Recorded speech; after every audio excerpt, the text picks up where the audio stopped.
பழைய விரோதிங்களா இருக்கும். அவன் கன் பார்ட் இல்ல. ஒருவேளை பிலிப்ஸோட ஆளுங்க அவனை கொண்டு கடல்ல எறிஞ்சிருப்பானுங்களோ? பிலிப்ஸோட ஆளுங்களா? அவங்களுக்கு இவனுக்கு ஏதாவது சம்பந்தம் இருக்குமா? பெரிய பிலிப்ஸுக்கு பாடி கார்டா இருந்தவன் இந்த ஜாஃபர். எங்கெல்லாமோ அனாதையா அலைஞ்சு திரிஞ்சிட்டு கடைசியில இந்த ஊருக்கு வந்தான். அவன் ஆதரிச்சது பிலிப்ஸோட குடும்பம். அப்ப அந்த ஜாஃபர் கொலை செஞ்ச இன்கம் டாக்ஸ் ஆபீசர் யாரு? அவர்கிட்ட இவனுக்கு என்ன விரோதம்? அவனை அன்னைக்கு அரெஸ்ட் பண்ணது நான் தான். 2 கட்சி தலைவர்களை குத்தி கொன்ன செய்தியால சிட்டி முழுக்க பரபரப்பா இருந்த சமயம் அது. திருட்டு வண்டியை எடுத்துக்கிட்டு போய் யார் மேலேயும் மோதிட்டான்னு சொல்லி அந்த ஜாஃபரா ஜனங்க எல்லாம் புடிச்சு வச்சுட்டு இருந்தாங்க.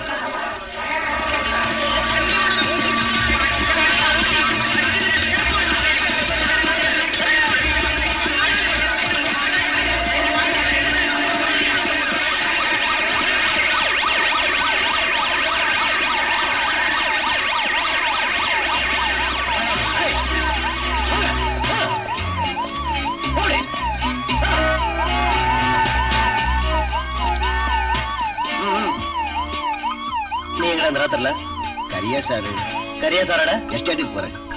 அதெல்லாம் எனக்கு தெரியும். இறங்க. இறங்கடா.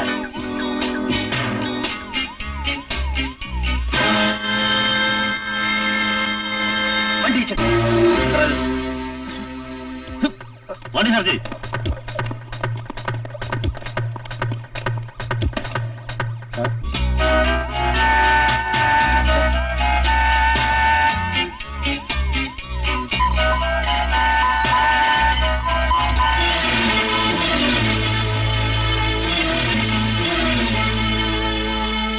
ரவீந்திரநாத் ஜாஃபர் கிட்ட கொஞ்சம் பணம் கடன் வாங்கினதாகவும் அதை வாங்க வீட்டுக்கு போன போது ஏற்பட்ட சண்டையில மரணம் அடைஞ்சதாகவும் வாக்குமூலம் கொடுத்திருக்கான். ஜாஃபர் பொய் கூட சொல்லிருக்கலாம்ல. அவனை போல உள்ள ஒரு ரவுடி கிட்ட ஒரு இன்கம் டாக்ஸ் ஆபீசருக்கு பழக்கம் இருக்க சான்ஸ் இல்ல. பார்க்க போனா பிலிப்ஸ் மாதிரி உள்ள பிசினஸ் மேக்னட்ஸுக்கு கனெக்ஷன் இருக்கலாம்னு நினைக்கிறேன். உனக்கு ஏன் அவங்க பேரை சொன்னாலே விளக்கம் வருது? அது ஒரு பழைய கதை. அப்பா பத்திரிகை நடத்திட்டு இருந்தப்போ இந்த பிலிப்ஸ் குடும்பத்துக்கு வெறும் ஃபைனான்ஸ் பண்றது மட்டும்தான் இருந்தது. அதுல இருந்து அப்பா பணம் கடன் வாங்கியிருந்தாரு. சொன்னபடி கொடுக்கலன்னு இவங்க அன்னைக்கு எங்க வீட்டை ஜப்தி பண்ணாங்க. டீடைல்ஸ் நான் அப்புறமா சொல்றேன். என்ன ஆனாலும் பிலிப்ஸுக்கு அகைன்ஸ்டா கிடைக்கிற எந்த நியூஸையும் நான் சும்மா விட மாட்டேன்.